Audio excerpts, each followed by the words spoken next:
Hi అండి, welcome to our channel. ఈరోజు వీడియోలో టేస్టీగా అరటి దూట పెరుగు పచ్చడిని ఏ విధంగా ప్రిపేర్ చేసుకోవాలో ఈ వీడియోలో చూద్దాము. ముందుగా ఒక బౌల్లోకి వాటర్ తీసుకుని అందులోకి కొద్దిగా మజ్జిగని వేసుకుని ఒకసారి కలుపుకోవాలి. ఇప్పుడు అరటి దూటని కట్ చేసుకోవాలి. సన్నటి చక్రాలుగా కట్ చేసుకుని లోపల ఉండే పీచుని వీడియోలో చూపించిన విధంగా తీసేసుకోవాలి. అరటి దూట ఆరోగ్యానికి చాలా మంచిది. ఇప్పుడు వీడియోలో చూపించిన విధంగా బాగా చిన్న చిన్న ఉల్లిపాయ ముక్కలుగా కట్ చేసుకోవాలి. పెరుగు పచ్చడి కాబట్టి బాగా నలక ముక్కలుగా తరుక్కుంటే తినడానికి బాగుంటుంది. ఇప్పుడు ఈ విధంగా కట్ చేసుకున్న తర్వాత మనం ముందుగా పక్కన పెట్టుకున్న మజ్జిగ వాటర్లో వేసుకోవాలి. ఇలా చేయడం వల్ల ముక్కలు నల్లబడకుండా ఉంటాయి.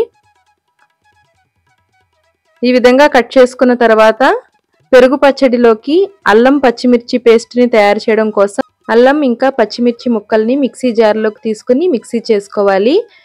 అల్లం ఇంకా పచ్చిమిర్చి అనేది మీరు తినగలిగే కారానికి తగ్గట్టుగా చూసి వేసుకోండి. ఇప్పుడు వేరొక బౌల్లోకి మనం ముందుగా మజ్జిగ వాటర్లో పెట్టుకున్న అరటి దూట ముక్కల్ని పిండి వేసుకోవాలి. ఇందులోకి 1/2 స్పూన్ పసుపు, రుచికి తగినంత సాల్ట్ వేసుకుని ముందుగా మిక్సీ పట్టుకున్న అల్లం పచ్చిమిర్చి పేస్ట్ని వేసుకుని ఒకసారి బాగా కలుపుకోవాలి. ఈ విధంగా కలుపుకోవడం వలన పెరుగు పచ్చడిలోకి బాగా కలుస్తుంది. టేస్ట్ కూడా చాలా బాగుంటుంది. అరటి దూటతోటి మరిన్ని రెసిపీలని ఛానల్లో ఉన్నాయి. ఒకసారి ఇంట్రెస్ట్ ఉన్న వాళ్ళు తప్పకుండా చెక్ చేయండి. ఈ విధంగా కలుపుకున్న తర్వాత మనం ఇందులోకి ఎటువంటి గడ్డలు లేకుండా చిలికిన పెరుగుని వేసుకోవాలి.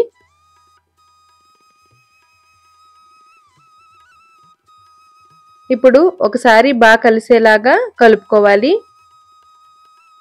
ఈ పెరుగు పచ్చడి అన్నంలోకి కలుపుకొని తినడానికి ఇంకా చపాతీలోకి నలుచుకోవడానికైనా చాలా టేస్టీగా ఉంటుంది. సింపుల్గా తయారు చేసుకోవచ్చు. పెరుగు పచ్చడికి పోపు పెట్టుకోవడం కోసం స్టవ్ మీద ప్యాన్ పెట్టుకుని ఆయిల్ వేసుకుని ఆయిల్ వేడైన తర్వాత మెంతులు, వాము, ఆవాలు, జీలకర్ర వేసుకుని వీటిని దోరగా ఫ్రై చేసుకోవాలి. పెరుగు పచ్చడికి వాము ఫ్లేవర్ చాలా బాగుంటుంది. ఇప్పుడు ఇందులోకి కారానికి తగ్గట్టుగా ఎండుమిర్చి, కొద్దిగా ఇంగువని వేసుకుని ఫ్రై చేసుకోవాలి. ఇప్పుడు స్టవ్ ఆఫ్ చేసుకుని ఒక రొబ్బ కరివేపాకును కూడా వేసుకుని ఇలా ఫ్రై చేసుకున్న పోపును అన్నిటినీ ఈ పెరుగు పచ్చడిలో వేసుకుని కలుపుకుంటే ఎంతో టేస్టీగా ఉండే అరటి దూట పెరుగు పచ్చడి రెడీ అయింది. చివరిగా కొద్దిగా కొత్తిమీర తరుగుని వేసుకుని కలుపుకుంటే చాలా టేస్టీగా ఉంటుంది. ఇందులోకి మీరు కావాలనుకుంటే ఆవాలు ఇంకా ఎండుమిర్చిని మిక్సీ చేసి ఆవ కూడా పెట్టుకోవచ్చు. చాలా బాగుంటుంది. వీడియో నచ్చితే లైక్ చేసి షేర్ చేయడం మర్చిపోకండి. Thanks for watching.